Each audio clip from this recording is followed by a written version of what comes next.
thanks a lot, Anwar. That was a fascinating perspective on even the word which I raised, zimmi and zimmitude, Uh, and as you rightly pointed out, uh, in Islam is always accused of just tolerating the zimmis on the payment of jizya.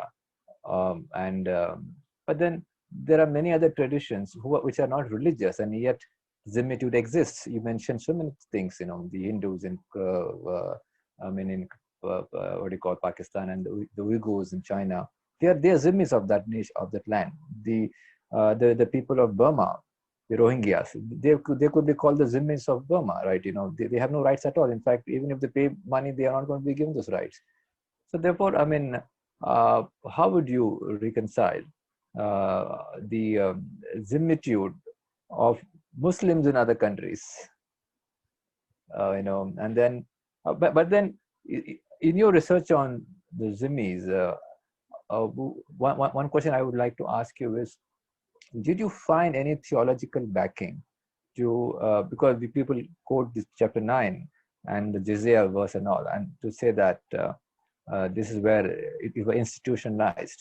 But is that a fair assessment of the Quran in your thing? And that apart, the other point I'd like to touch before going on to ask Charles something is that in the natural law theory, there are two kinds of theories, as you know better than me on that, like natural law of morality, theory of morality, and theory of law itself. So how does it play out in the Islamic context, in the Islamic natural law that you have written? How does it play out? Because the Quran, nowhere does it say that it's giving you a law. The Quran is not a book of law. Quran is a book of guidance, basically. It's not a book of law. Huda linnas, it talks about Huda. Whereas they made it into a book of law and kind of straitjacketed related to that. So what has been your research on this? Sure. So I sort of detected three different questions. So I'll sort Yes, of yes. I'm giving you so that you can No, answer. it's fine.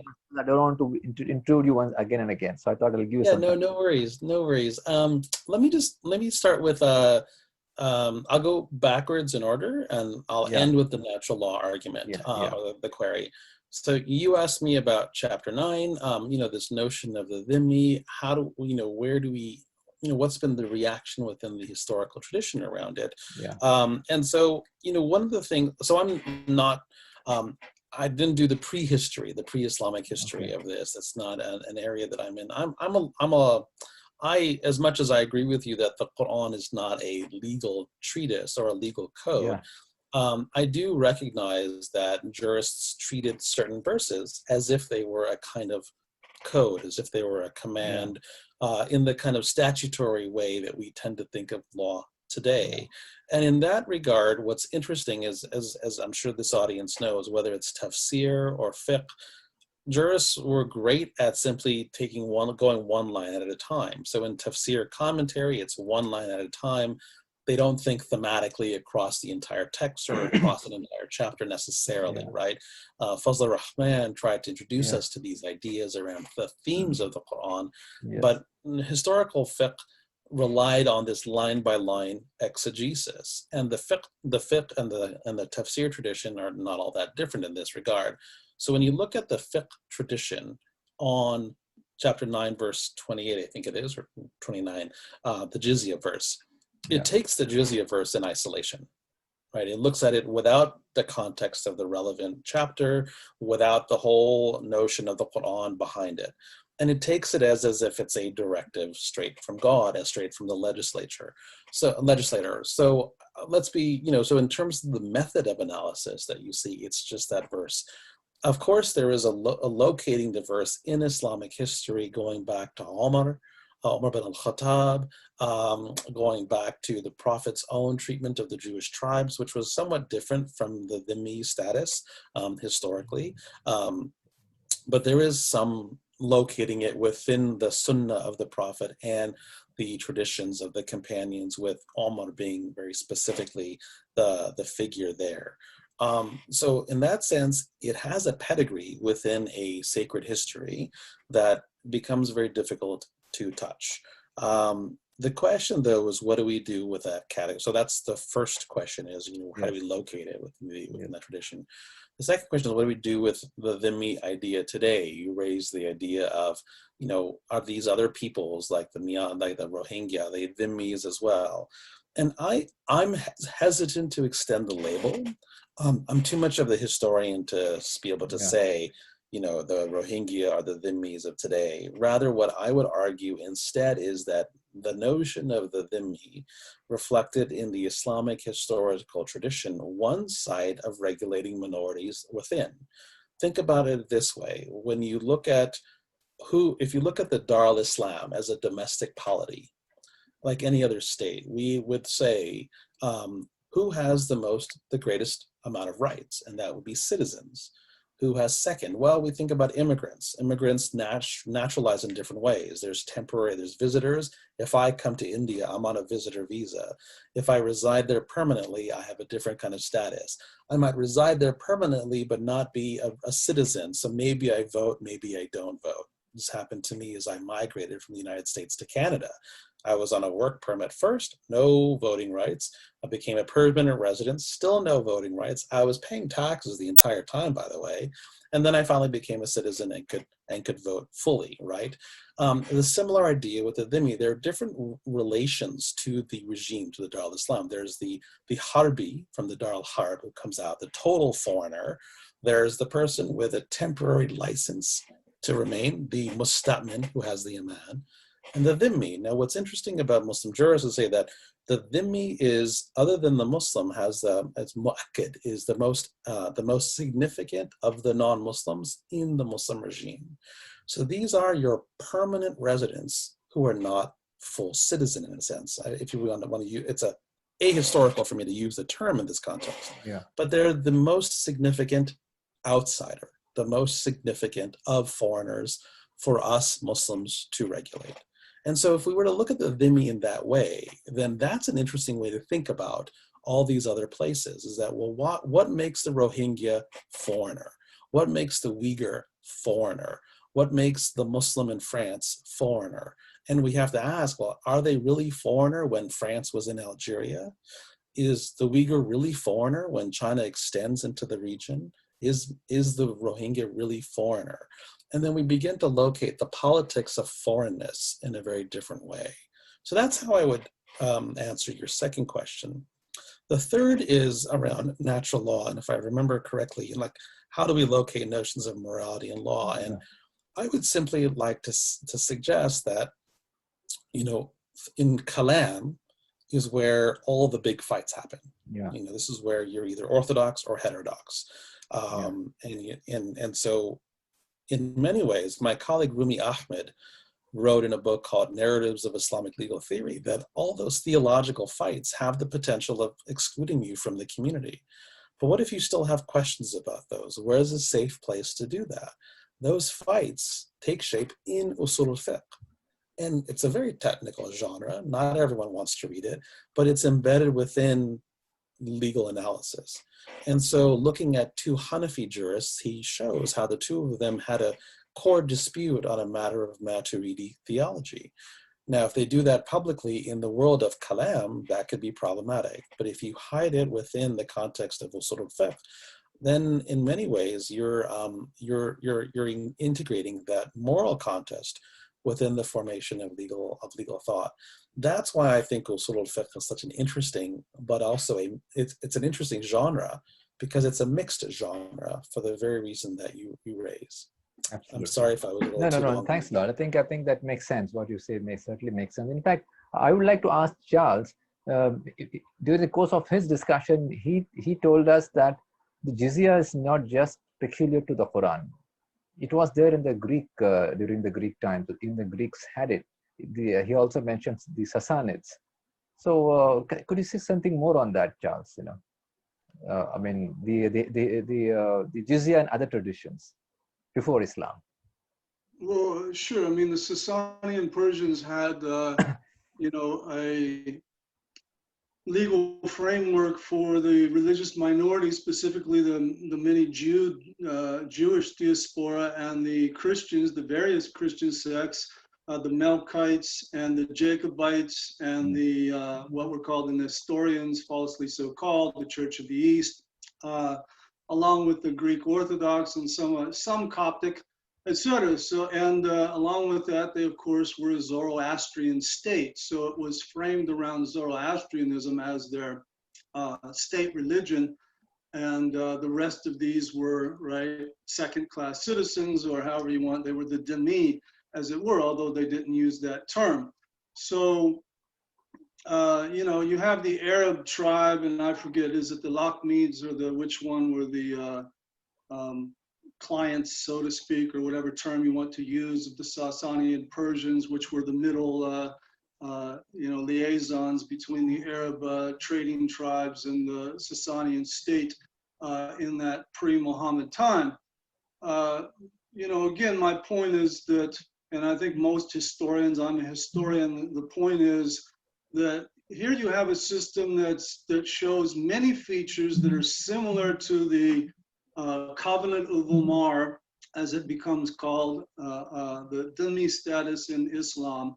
And it pre-exists in the Persian state, you know, not in the same exact form. And you have this jizya. It's not called the jizya necessarily, but it's the head tax, the poll tax, and it's used for, you know, roughly the same types of purposes. Exclusion from military payment because of your status, etc. So, and because you're not Zoroastrian, paying other taxes or whatever the case may be. So when you see this comparative similarity, the question becomes, what's the historical cause-effect relationship? Did Muhammad and the Arab Muslims borrow from the Sasanian Persians?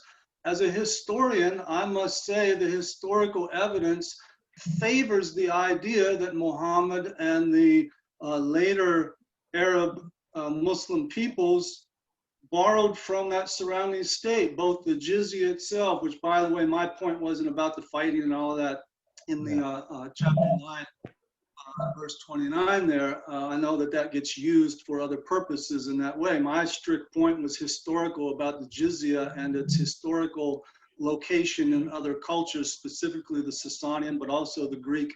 Greeks had a form, the Byzantines had a form of jizya, etc. And Tabari, I cite Tabari in my work and some others there.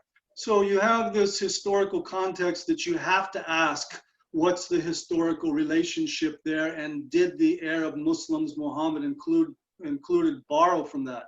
The other thing I would say here is that the historical, and here I don't find people that treat dhimitude, and I haven't looked thoroughly at Anver's work, so I don't know, Anver can maybe speak to this, but I really don't find any treatment in Triton or others that I've looked at on the dhimmi, the Covenant of Umar, as really thoroughly historical, as starting from the historical origins and applying historical methodology and critical analysis to the historical development of that tradition.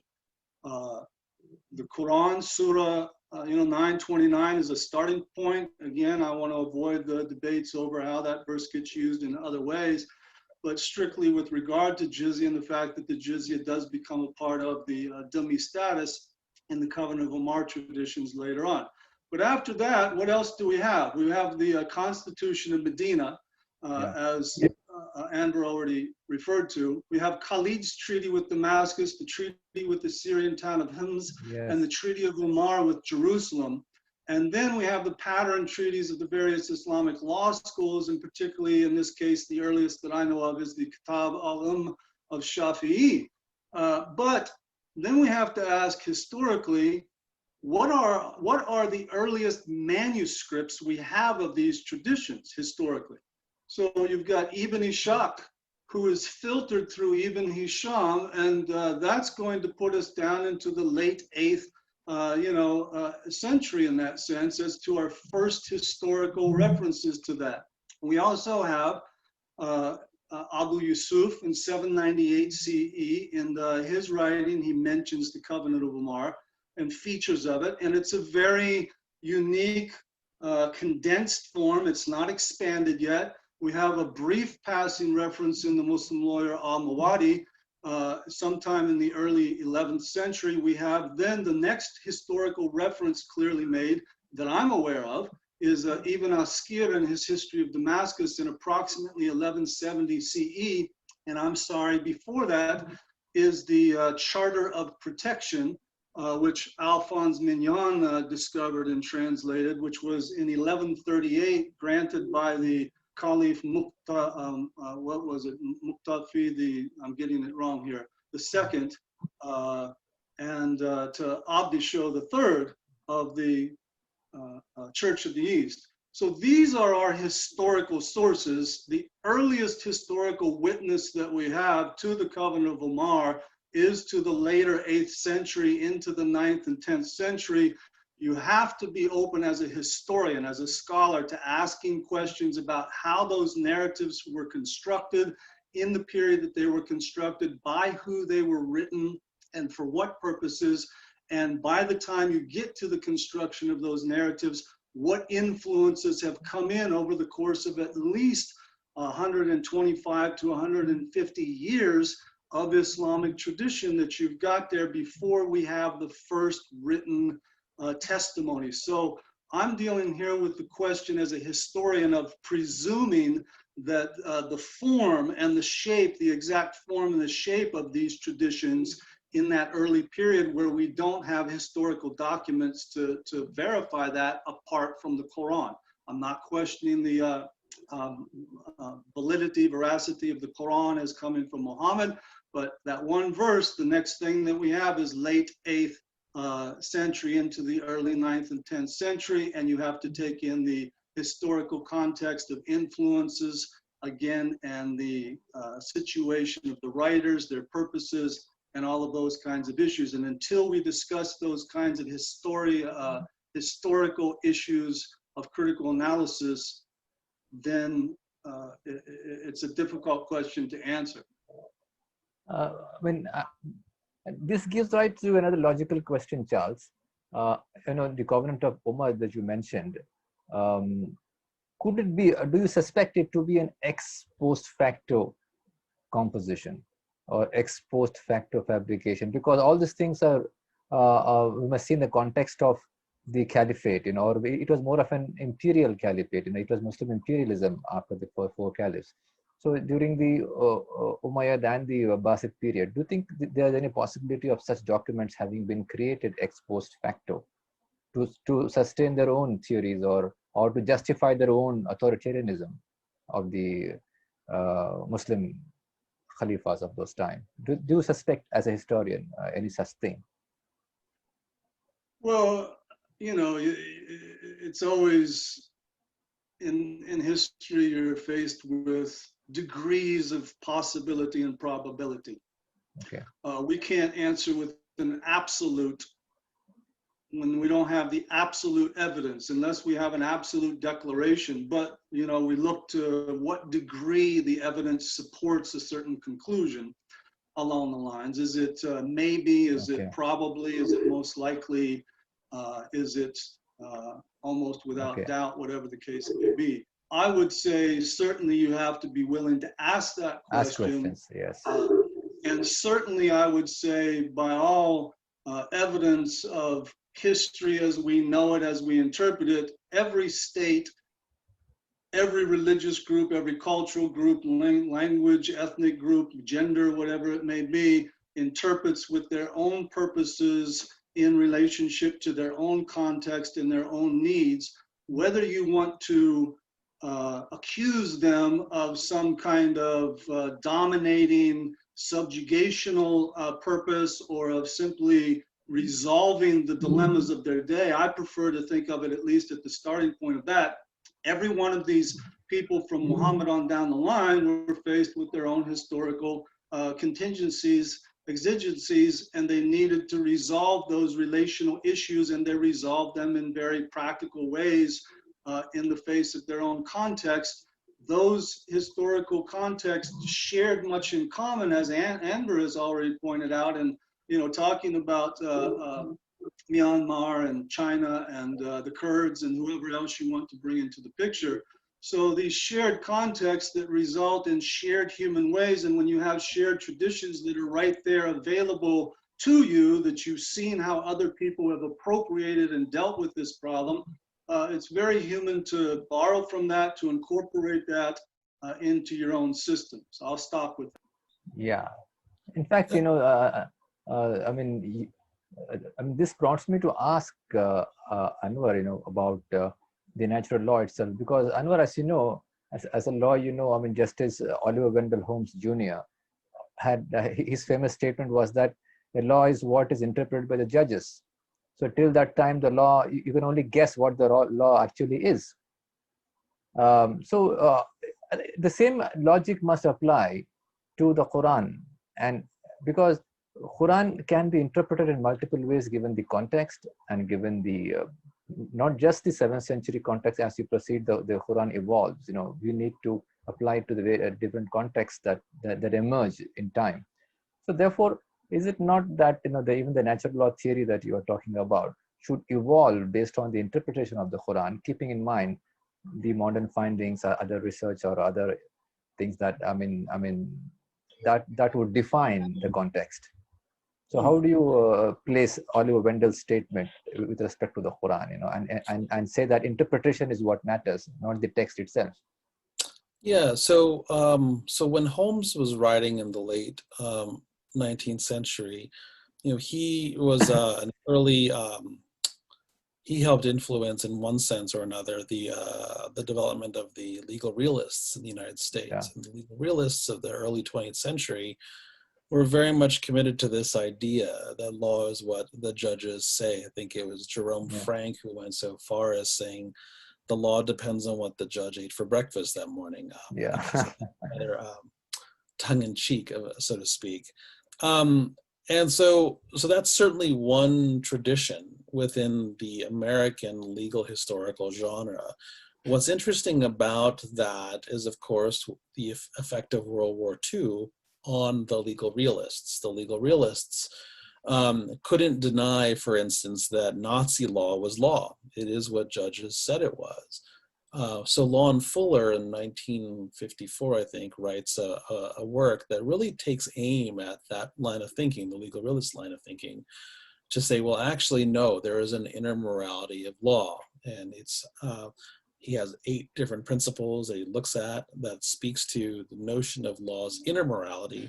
Things like notice, things like no ex post, no retroactive applications of law, and somewhat, and so on. And so what you see is, as much as Holmes is a celebrated jurist in the American canon of jurists, that particular line of thinking has gone through tribulations, ups and downs, resulting perhaps in its most latest form is critical legal studies, and with a certain sort of socio-legal element today, where we blend empirical analysis of law and its practice, law as practice with law as theory.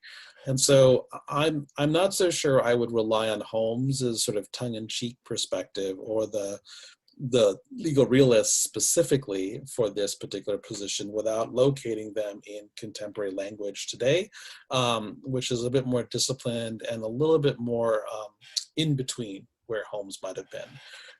All of which is to say, we have so that's one response to the Holmes comment. But if the question is how do we think of the Quran as in a sense, a living document? Well, we have a theological concern that has to be addressed first. This is the makhluk ghar makhluk debates within the early Islamic theological tradition. Did God reveal the Quran in time, or rather, is it an eternal text that had already existed time immemorial, not contingent on historical conditions? And for as long as Muslims remain embedded to this binary, without coming up with a third option, then it becomes very difficult to take the Quran out of out of the eternal ether and place it in our specific reality. And so that's a challenge that one has to think about theologically as part of the third way, thinking about even natural law. Are there ways to think about natural law that can pacify the much more ardent theologians within any particular community? So that's in part a response to your question about sort of where do we go with natural law vis-a-vis the Quran. I simply would do two little things. One is when thinking about the space of interpretation, actually turning our attention to chapter 3, verse 7, where the Quran itself interprets itself as saying there are some verses of the book that are clear, muhkam, these are the mother of the book, and then there are others that are not so clear and they're subject to ta'wil by those in whose hearts are pure, not by those whose hearts are impure. And so perhaps there's something to be said there. The question remains, when we translate that verse, it says only God knows their meaning. And then the question is, and those and those whose hearts are pure say we believe in all of it. But the question is there a comma there, right? If it says, and only God knows their meaning, comma, and those in whose hearts are pure, they believe in all of it, then only God knows their meaning. But if you remove the comma in the translation, then you allow for the possibility that both God and those whose hearts are pure are well endowed with knowledge of that meaning. So Ibn Rushd, the philosopher, actually takes this on in one of his theological works, where he argues that, look, as between the two theological positions, this particular verse can be read as follows. It is God who puts external causes into being. Asbab al-kharija is what he calls them. And within the context of that created set of causes, we nonetheless interpret in our specific space. So what I interpret that to mean is in many ways a kind of structuralism, where there are given structures in society. Those structures are the embodiments of God's will. And it's in those moments of discretion made possible by sheer virtue of our human will that we have this space of interpretation. Now, that could be an opening that you're asking for with respect to interpreting the Quran. The last thing I'll simply want to remark back on the jizya is, I think we do a disservice to the historical tradition if we look at it in isolation. I would simply want to remind the group that jizya was one of many different forms of imperial taxation, that in the early historical period, the term kharaj was the dominant usage, and it was kharaj ala al-ad, the kharaj or tax on land, and kharaj ala al-ra's on the head. And so kharaj became this really interesting term that could mean both forms of poll tax and land tax. Ultimately, what we see is kharaj becoming coterminous with land tax, but land tax only paid by non-Muslims in the lands conquered by Muslims. And so if you were a Muslim who, as they began expanding into the frontier, wanted to buy land subject to kharaj tax, it became a problem because kharaj was identified only with non-Muslims. And so could a Muslim own the land and pay kharaj? Or would they have to change the tax arrangement and pay oshr, the 10th%? But oshr wasn't as valuable to the state coffers as kharaj, arguably. We don't know the exact amounts. All I would simply say is to recognize that jizya, kharaj, and oshr are all forms of taxation that were in support of what Khalid Blankenship would have called the jihadic state. So if we see them as taxation policies as part of a larger whole, we don't need to look to Omar's pact. Whether it's authentic or not becomes irrelevant. Rather, what we see from my perspective is a tax regime being developed. And the question is what is the role of jizya in the larger context of taxation policy? That's an interesting take, absolutely.